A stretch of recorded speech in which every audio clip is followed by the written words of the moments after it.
Creating in-person events is incredibly helpful for building up your community and your industry, but so much time, work, and effort goes into it that we didn't want to leave you blind when it comes to creating these in-person events. So today we have convention expert Craig Martelle, who has run the 20Books Vegas conventions for the last couple of years to tremendous applause, breaking down everything you need to know from how to pick your venues, to what to know behind the scenes, to how to get your speakers, and how to deal with your audience in a way that's going to be highly effective for you and your event and save you time, energy, and stress. Let's jump into today's conversation as we break everything down for you. And just don't forget, we are going to be linking a very special PDF down in the caption below so that as you are learning how to do this, as you're taking notes, and as you're moving forward with your in-person conventions, you have the ability to take a lot of the time, work, and effort out of it by going through the PDF that Craig has provided for us that I'll link down below. Hey, good morning. I'm Craig Martelle. I run 20 Books to 50K, a Facebook group for authors.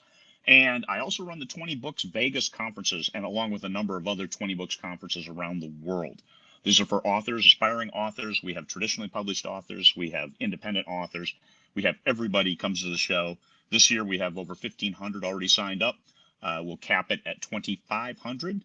But there we are, November 14 to 18 in Bali's, which is going to become Horseshoe, right on the Strip. And today we're going to be breaking down how entrepreneurs can be creating their own in-person conventions because you have been at this since 2017. How many conventions have you run in that time? I think we're at a dozen now.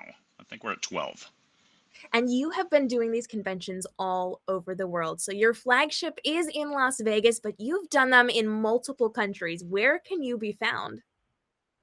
Well, we can be found 20booksvegas.com. 20booksvegas.com is the website, but mainly we're at 20 Books to 50K, a Facebook group, just because that's where we started.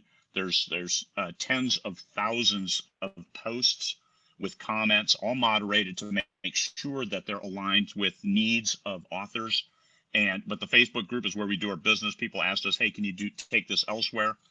We're all volunteers because this is not for profit. There are no membership dues for 20 Books. And so now actually we're going to be on Facebook. We maintain a website just because we kind of have to give people a place to go to register for the show. And you spend a lot of time and effort preparing for these events. So typically, how early do you start planning for an event?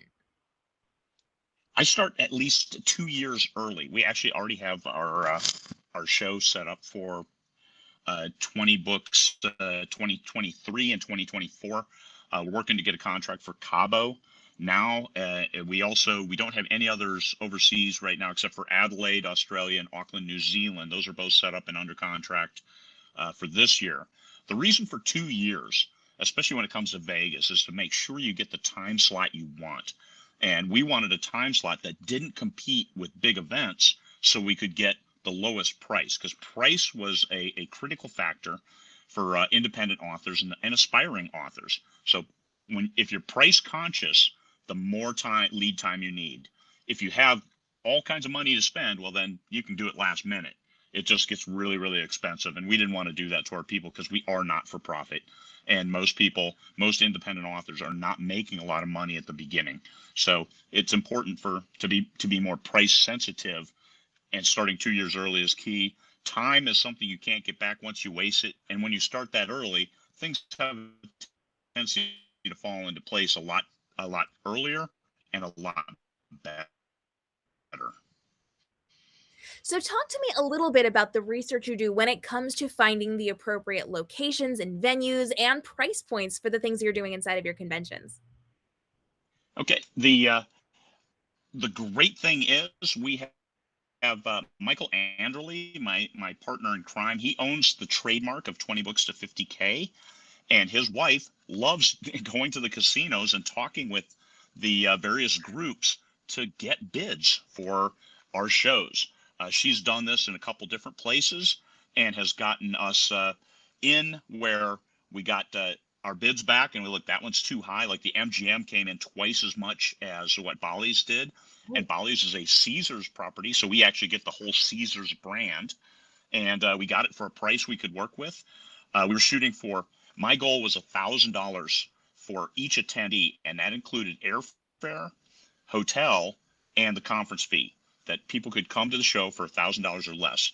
So Bolly's was able to do that for us with a good room rate and with a good catering rate. Because if we spend $150,000 on catering, we get the event center for free, all of the conference space.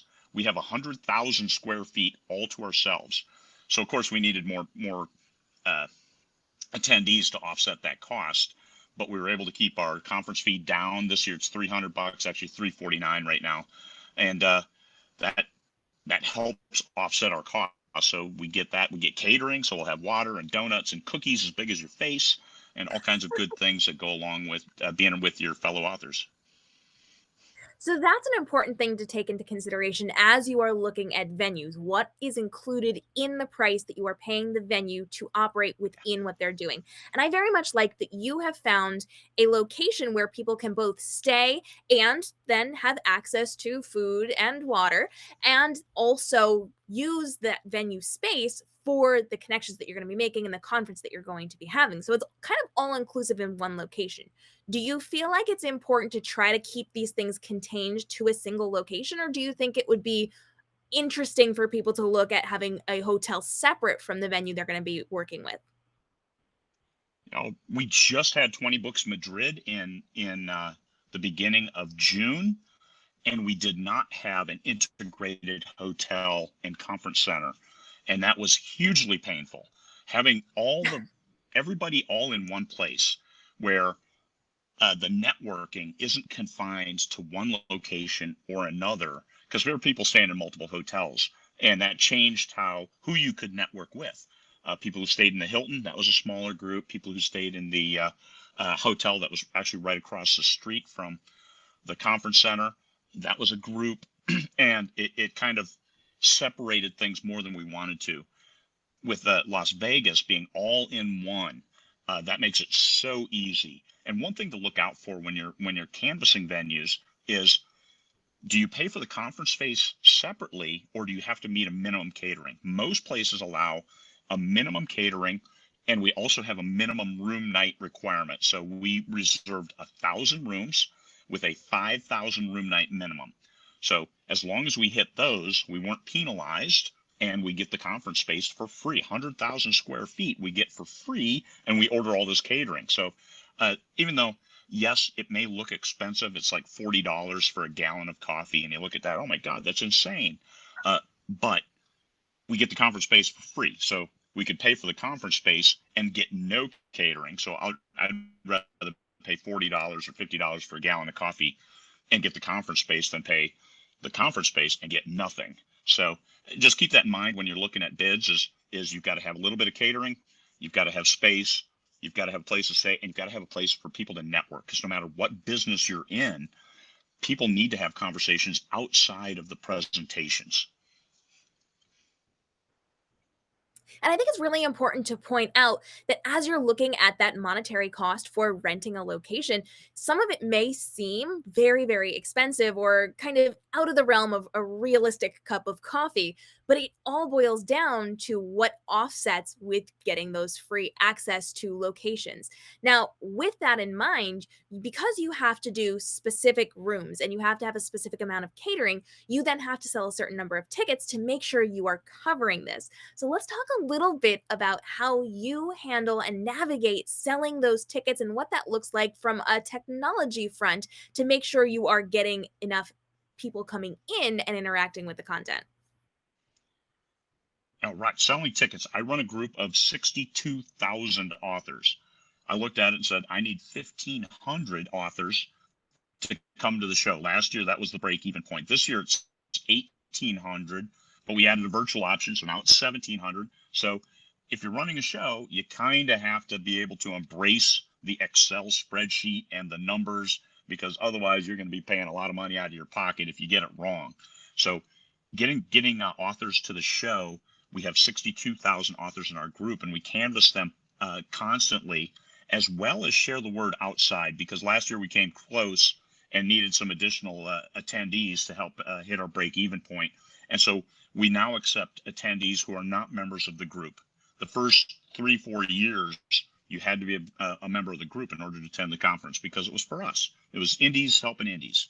Well, there's a lot of authors out there that can help out and need help, and we're bigger than just our group. So we've expanded to get that word out. We don't advertise. We pay no money out to advertisers or anything in order to bring people to our show.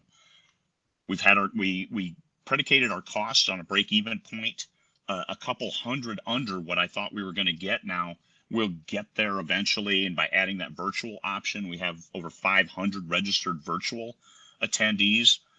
But our AV costs, welcome to Vegas, $150,000 are our audiovisual costs. Wow, that is very expensive as someone who does a lot of work with technology. So, what did that look like for you when you started adding on the live stream virtual capabilities? From a technical standpoint, as someone running the convention, what might they need to go through that process in order to enable that for their own conventions? Okay, what we do is, once again, going back to Facebook, we do a bunch of Facebook live streams as well as record the videos to upload to YouTube, our 20 Books to 50K YouTube channel later. The live streams, this is where the virtual attendees will be able to jump in and watch the live stream, and only paid attendees will be members of a subgroup that then will have the live streamed presentations and panels. And we have volunteers who are sitting there watching this live stream live, and people can ask questions, and if there's an opportunity, they can take that question up and ask the panelists. So a virtual attendee can get an opportunity to ask a real question of real speakers in a real environment. And that's something that goes above and beyond usually, as opposed to all technical, all Zoom all the time. It's no, there's a personal human interface to make these virtual things possible. Now, if there's no time for questions, and nobody asks any, but generally you get to watch the session live. You get access to all the recorded sessions, and then eventually, after about 2 weeks, we'll put all of them on YouTube for free. So our virtual attendees, we have 500 people who paid to watch live and watch them ahead of time. But if you're willing to wait, then you can get them for free, because once again, we're sharing knowledge, and it's all about giving back. And you've had a lot of people jump into the virtual sessions that you've created. Do you recommend this as something people should be looking into early on if they are starting to create conventions? Or is that something you feel they should wait until they have established that in-person event a couple of times and then add it into what they're doing? It adds a level of complexity, I would say. But today, thanks to the pandemic, 2 years worth of Zoom meetings and stuff, I think people are sensitized and able to navigate the technological waters a lot better. So it all depends if whoever's running the show has a volunteer who is able to make that interface to make it happen. Now, Vegas kind of makes it easy because we had to contract everything to the union group Encore, who is running a lot of our audiovisual, and then we have a separate group that's running audiovisual in some of the smaller rooms. We pay the massive rental fees for the equipment, and interfacing that with our gear, and then paying for the extra internet. Understand all your costs, because you need high-speed internet, and you need wired, like an Ethernet. So you just have to take all of that into account when you're figuring out, here's how many attendees we're going to have, and you've got to hit that right, because if you fall short, guess what? You're eating that cost. And you've got to figure out your technological needs. Here's the equipment. We need the projector. We need the screens. We need the sound gear. We need extra microphones. We need a live. We need power. In Vegas, all of that comes at an extra cost. Now, we figured almost all of it in, but one thing we didn't figure last year was a dumpster. We ran an event, and they said, well, you have to have a dumpster because you have this many tables. And we said, but we're going to clean up after ourselves. Doesn't matter. This is Vegas. You have to have. So we $600 2 days before the show, we're paying for a dumpster. So you have. There's so many elements that you need to take into account, especially when you're figuring out your pricing. Now, the good news last year is we hit our numbers. We had plenty of people attending, and we were able to cover those costs without any issues. Those last minute costs. Just be aware that if you go into a place like Vegas, you have got to have all your ducks in a row in regarding costs. And if you are not planning a convention in Las Vegas and you have the ability to do some of this stuff on your own, we've got lots of videos and tutorials on how you can be creating your own virtual summits and integrating these into your in-person summits. We'll link those down below for you on the channel. And if you've got questions on this, go ahead and drop those, because we've got lots of companies working with us to bring you updated information on technology and resources you can be using for this as well. And Craig, because we are spending a lot of time creating these conferences, both the ones in person and the virtual aspects, I know that you spend a lot of time and effort creating and putting into the creation of your events. So, when it comes down to how much time and effort you're putting into this, how much are you doing virtually via email or, FaceTime with people, and how much of this actually has to be in person? I do. I live in Alaska. I live in the center of Alaska. So I'm amazed that we started, even though this is recorded, KM and I started about an hour late because my internet was spotty until all of a sudden it wasn't. And welcome to Central Alaska. So we're here now and we're talking, and that's great. So I do most of it virtual, online via email, the Facebook group. Sometimes phone calls are required, and I do go to Vegas few times. I mean, hurt me having to go to Vegas. I don't gamble at all, so I go there for the food because the restaurants are incomparable, and I love eating. So Vegas, have to go to the show, and Bolly's treats me really, really well. I mean, you bring $1 million shows into any property, and they're going to treat you well. So the working the show, and you didn't ask this question yet, but the most important way to get attendees is by having high quality speakers. We're not for profit, so we don't pay our speakers. We don't pay their travel generally. We don't pay their conference fees in a lot of cases. They just come, especially anybody who is selling anything to other authors, even though they're recognized expert, they'll pay their own way to come and be able to speak. We have a number of seven-figure authors, authors making over $1 million a year who come to the show. Right now, I just checked the numbers. We have 38 people making over $500,000 a year coming to the show, and we have another 120 who are making over $100,000 a year as an author coming to the show.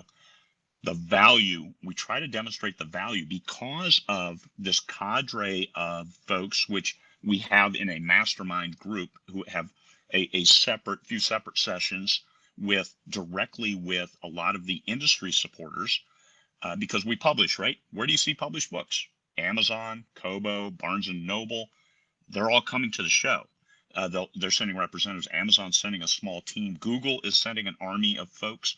So we'll be able to pull them into this separate group for private time and private questions, because it has to be of value to people making the absolute top tier money, as well as I think we have 500 people coming so far who haven't published a book yet, but they've written a book. What do they need to do next? So they come, all of this whole spectrum is there.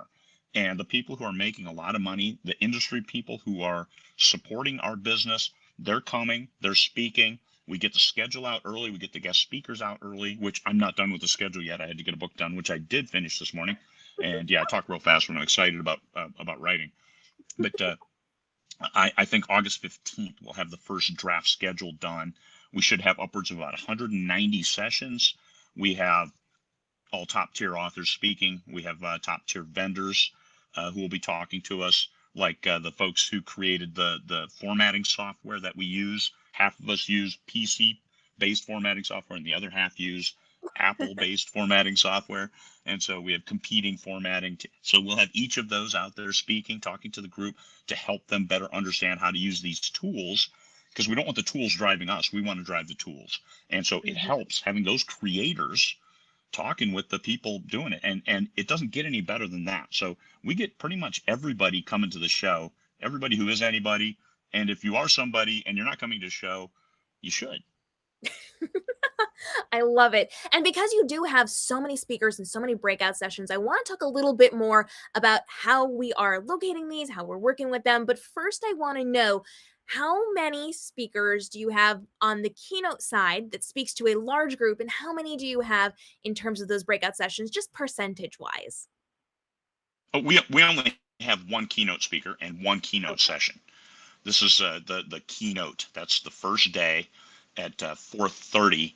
Michael Anderle, he owns the trademark, and last year, no kidding, we had technical issues, and he got 30 minutes is all to speak before Oh, the contract date ended, and the crew was going to buckle up and leave for the night. So yeah, we got like a half hour.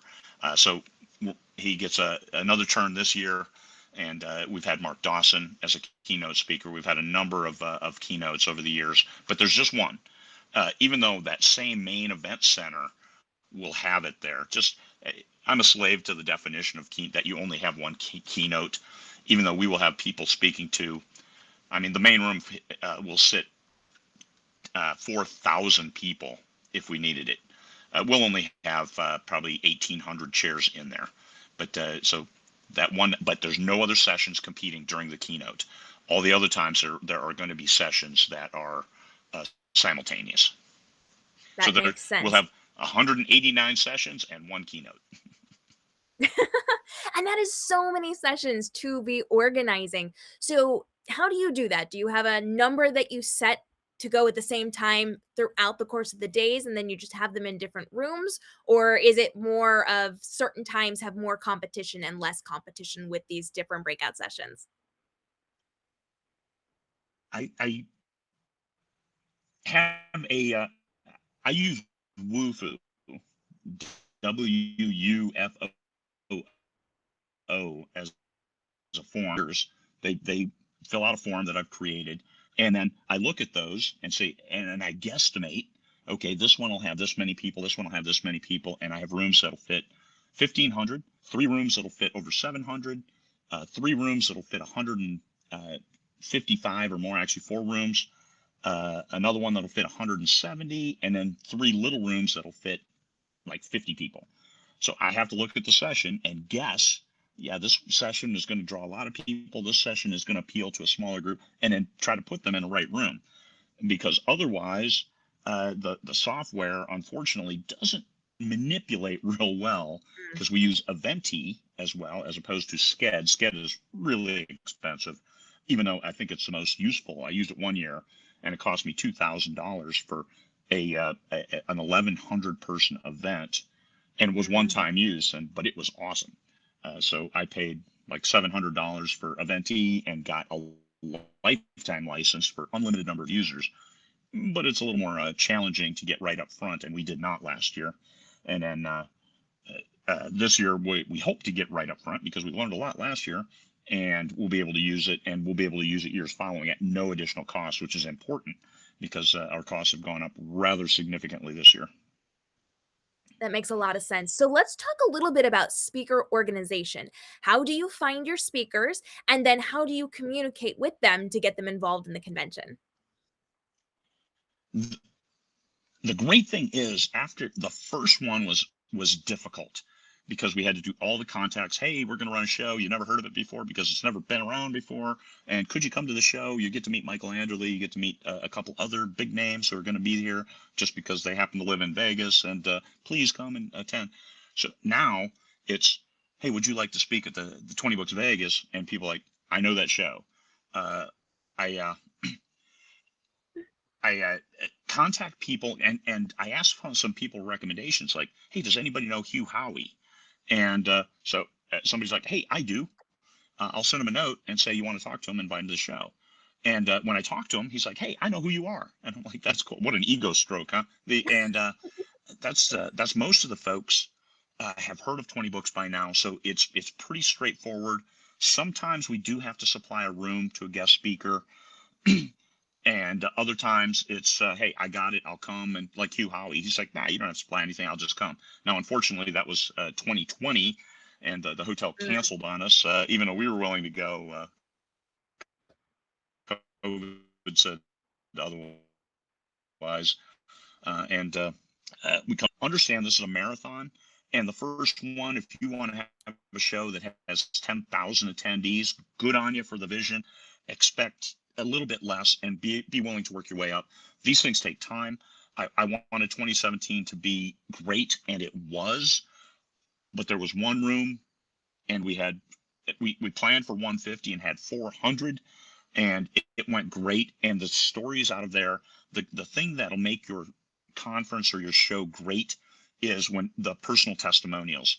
And until you run it, you can't get personal testimonials. You need to run it in a way that everybody feels safe, everybody knows what's going on, no surprises. They know what they're going to get. They know where they need to be when they need to be there. And this is why we're getting a schedule out in August for a show in November, as opposed to dropping it at the end of October when we know it's going to be exactly right. It's going to change because last year we had three major guest speakers drop out in the week prior to the show. And that was a little bit problematic for the schedule, but you Yeah. flex and communication. So we send a lot of newsletters because everybody who goes, and we just tell them, here's what's going on. We have a separate Facebook group, again, yet another one, so they can see that, hey, they got a newsletter went out today, and if they didn't get it, hey, they can contact us. I have a full-time assistant who then handles all of those emails and makes sure everybody gets their newsletter, because information is key. You can't sit on it. Money flow is important, and we didn't talk about this yet, but that's the WooFoo form I integrate. That's where everybody registers. That's where everybody fills it out. That's where everybody pays. WooFoo tracks that they paid, and you've got it all in one place. And it makes it easy to then import into a spreadsheet. And we do everything with, well, we've gone from Excel. We're using Google Doc this year, or a Google Sheet, and it's working great. We have, I think, 4 or 5 people who have access to the one Google Sheet. We've got everything in there: virtual attendees registered, fully registered, in-person attendees, the schedule, the rough draft of submitted proposed presentations. We've got our whole expenditures. Everything is in there, and everyone can see it because, well, everyone in the planning group. Now, when it comes to your planning group, is this a very small core group, or do you have it branched out a little bit to have a little more help? This is I have volunteers, and we probably have over 100 volunteers for the show, because people want to. The one thing about our show is people want to give back. And so people Uh-huh. will come to the show. We have a lot of folks for check-in because we need to check in 1,500 people. Last year we had 1,700. This year we should be 1,700 by the time the show starts. And we have to check in 1,700 people. So we made the first day vendor day, and you check in, you go meet with your favorite vendor, whether it's planners, software, websites, publishers, and you go talk to them, and it's on your time. So that gives us all day to register all these people. But I actually have, my sister is the one who runs registration. She ran it great last year, and I think she had 100% of the people who worked, volunteered and worked for her, are coming back this year to work again. And they just volunteer, and they take care of it on that first day. And then the next days they have just a few people left because most people register on Monday. I have a deputy, Jamie Davis. He does great shadowing me and taking care of stuff. He works with the vendors to make sure they're set up, as well as everything they need for their tables. And we have an AV focus. He'll make sure that we have timers in each room, and they in brief each of the presentation, each of the speakers, and works with the recording group, the AV team, because we have 2 separate teams now, professional recordings, that to make sure that everything goes as supposed to there. And we have other volunteers who are in charge of each area. We have a room monitor volunteer, because we don't want to call them safety and security, because if you say you've got safety and security in Vegas, you now have legal liabilities that go with that. So we have room monitors to answer your questions if there are anything, or to intercede if there's something untoward, and to report. Then they will all have Caesar security on speed dial if need be, to call in help if something happens. So volunteers are key. The one thing is, when you run a big show, the hotel will generally give you a block of rooms. So Bolly's gave us a block of 10 rooms, and we use that for all the volunteers. So they will get a free room as for the key volunteers, those people who started working in January. And the way I manage costs is I use flow through, and we start charging people in January for the show to run in November. It all happens in one tax year, so we get all of those proceeds, and we have all of the deductions in 1 year. So we're not trying to carry over any taxable amounts from year to year, just for ease of I was a lawyer at one point in time in my life, and a tax lawyer. So that easy is best. When you're doing carryovers and stuff like that, now it stops being easy. And I've been audited and I've survived completely with no additional costs. So but I don't want to go through it because it's a huge pain in the buttocks. I do not blame you on that. I think it's really wise to make sure you're condensing everything so that it's not carrying over and that you do have enough hands involved in everything to make sure it's running smoothly and to be aware of things like the proper terminology to use in certain locations so that you do not get in trouble from the venues that you are working with. And I want to talk a little bit about working with vendors because a lot of conventions will have vendors involved. So, can you give Yeah. us an overview of what that looks like in terms of what type of vendors you might allow, what it looks like working with them, and what that process is for integrating them into the convention? Once again, I have another form because I pay a lot for WooFoo, so I'm going to get my use out of it. And the vendors all apply. We don't guarantee anybody a spot because we don't want vanity presses. Hey, if you pay me $5,000, I'll publish your book. Bullshit. Sorry, we're not doing that. We're not going to allow any vanity press in our show. And we already booted one. They made the reservation, paid their money, and we refunded their money and said no, thank you. You are not welcome at our show. Hybrid publishers, they're called. So what we do is also, this is by indies for indies. We take no sponsors, so we are beholden to absolutely no one. Uh, a company like Amazon, they're willing to throw some money at us, but they'll want to put up their banners. They'll want to put their promotional materials right up front when you check in. Guess what you get at check-in? You get 20 books to 50K stuff. You get your notebook, you get your pen, you get your lanyard, and you get a badge that says 20 books to 50K. Nothing else. We don't have any corporate logos on anything. That puts us in a great place. So the vendors come in and we can tell them no. Now, generally, companies like Amazon and Google, we aren't beholden to them. So they actually have booths that'll be there all week, and because they're bringing a small army of people. Drafted Digital has one, Blackstone Publishing, and Podium. So a couple audiobook producers are there as well. We have 5 booths. And once again, these are to help us offset costs without taking a sponsor. And those are the people who our attendees have the most questions for. So make sure that whoever your attendees are coming to see, they get to see them. Everybody has questions for Amazon because almost all people publish with Amazon. So here they are, and they'll be here all week. They're bringing a small army, and they'll be in this booth and available all week.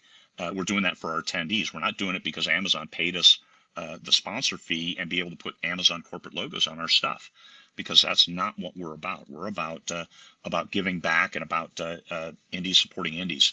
So not having sponsors, I think, sets us apart from every other conference I've ever heard of. So, finding something that sets you apart from the other conferences in the industry really is key to getting word of mouth out there and to getting people involved. And not only involved, but their willingness to give back into the community as well. Do you have other tips and tricks for us when it comes to creating these in person conferences that we haven't gone over yet? I think the reason we get the guest speakers we do is because we're giving back. We are not making any money off this 7-figure author from this business that supports authors. We're not making money off you, so it's easier for them to pay their own way and then present. And if they get follow-bys, hey, that's good for them. If they don't, hey, well, then your message may not have resonated. However, we put it up on YouTube, and so you get it that way. So once again, we use that to help us maintain high quality guest speakers. What other tips and tricks? The biggest thing I can tell you is why. You have to be able to answer why you want to hold this conference. And because that is what you have to keep coming back to when you're trying to sell it and get people to come. The big thing that we did is we're having a conference that you can come to for less than $1,000, and networking, you're going to meet high-end people who are very successful in this business. Why wouldn't you want to come? Because what people found last year at the show, what people find at every one of these shows, is they'll be waiting in line at the bar, they'll be talking to somebody, and then they'll both get their drinks and go their separate ways, and they'll find out, hey, that person just made million with their books last year. What are they doing differently? Hey, they're real people just like you and me. We don't have any designations on badges that, hey, I'm a godlike entity in the publishing industry. No, you just write your badge. I think I have my badge from yeah, there's my badge from here's my Madrid badge. Love it. That's it. So we don't have any awards. We don't have any way to create separation between the various levels of self-published authors other than knowing, hey, this person is very popular and publishes a highly successful series or series, a number of series. Everybody there, we treat everybody as a peer. This is all of us together in the same fight for readers, and readers can read more than what we can write. So we all win together. You don't have to lose for me to win. And that's part of our message. A rising tide lifts all ships. That's one thing, that message that we give and we support. And actually you see it it's on the badge for this year. Rising tide lifts all boats. And I've been watching you do this for the last couple of years. I've seen all the work and time and effort that you've put into this. I've seen just how much goes into protecting the security of your attendees and making sure that everyone is taken care of, everyone is able to make those connections, and to get answers to the questions that they are there to find answers to. Do you have any final thoughts for us as people who may consider creating their own in-person events in the future? The one thing when you run an in-person event, that probably the best thing we have is our leadership team are all happily married and not looking for anything weird or not trying to do anything on the side. We run the show. I bring my 86-year-old parents and I stay with them in the room. So, and they're hanging out with me. I don't want any perception that I'm there for something other than to share information regarding self-publishing, regarding the industry. And that's the same with the entire leadership team. They actually all come with their wives, and they're there. Everything is above board. We have the room monitor team to report if you've got anything. We actually have a separate group this year called a peer support group. If you're feeling uncomfortable about anything, or if somebody makes let's say creeps you out in a way that we can address it. Last year, we actually had to take somebody and physically remove them from the show because they were extremely hostile and aggressive towards our female authors. And so, and Caesars actually kicked them out and banned them from all Caesars properties for life because when they saw the things this person was doing. So we were extremely pleased by that, getting that kind of support from Caesars. And that's one thing you can get when you go with a bigger property.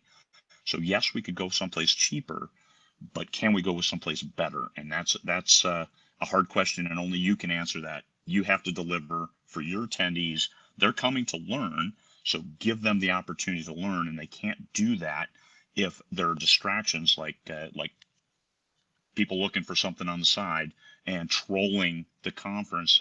And we've all been to those conferences. We've seen it, and it's a huge distraction. And in 20 book shows, it is unacceptable. So we probably have about 70% female attendees, and we use the Grand Salon, which is a space in the center between all the conference rooms, and we use that. We're actually going to have a mixer every night there to keep people close, keep people all together, so we don't have anybody isolated, siphoned off and on their own. It's Vegas, and it can be safe if you treat it right, if you work with, if you go out in groups, but also let's take care of ourselves. So we're having adding a little more control to what we can do to make sure that people are safe, can network safely, and be comfortable in that environment. As somebody who has dealt with a lot of things at conventions I've spoken at, I highly appreciate your work and effort in that area. And I definitely watched everything happen last year and was very impressed with how everything was handled. And I think that you have given us so much good and valuable information to think through today. We want to make sure that everybody can connect with you as well. So what are your websites and contacts? Okay, at craigmartelle.com, CraigMartelle.com, or just look me up on Amazon, Craig Martelle. Actually, it's cool because I kind of auto end if you start typing Craig, and as soon as you get to the M, it should fill in the rest of the way for me, and that's a cool place to be. You sell a few 100,000 books on Amazon. You do get some love from them. The that website is about all of it. 20 books to 50K if you're an aspiring author. Join us on Facebook. And geez, I had one other thing that I forgot there. Oh well. Your Oh, event you came to the show last year? That was great. Thank you for that. Thank you. I saw virtually. I watched everything happen behind the scenes in the Facebook group, and I was very impressed with it. And I know you've got a Okay. new event coming up this fall, so remind us one more time when and where everyone can find 20 Books Vegas.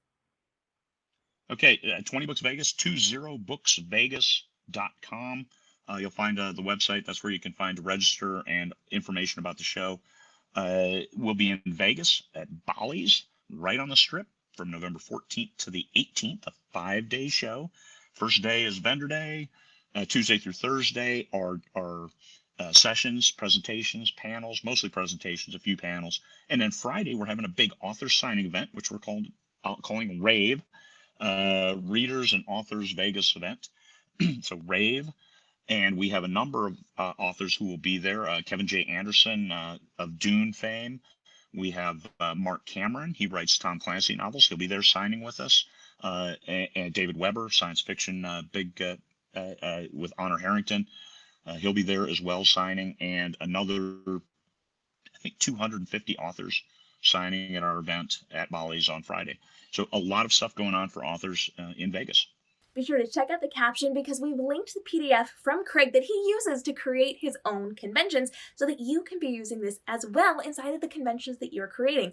And if you've got questions on any of this, drop them below now. We're going to be monitoring these over the next couple of days and weeks, making sure we get as many answers for you as possible. Now, if you have the opportunity to check out the 20 Books Vegas convention, I highly recommend it. It is one of the best inside of the author and publishing industry, but if you're just trying to learn how this works as well, this might be a great one for you to keep your eye on over the next couple of months so that you can learn how to do this as well. And make sure you hit that subscribe and notification bell because we are dropping videos every single day, helping you take the time and effort out of growing your businesses online, navigating the social media platforms, and making sure that you are operating in a stress-free way so that you can get back to running your business and living your best life while also creating profit through your social media and your online presence. We'll see you in the next episode and our weekly live streams.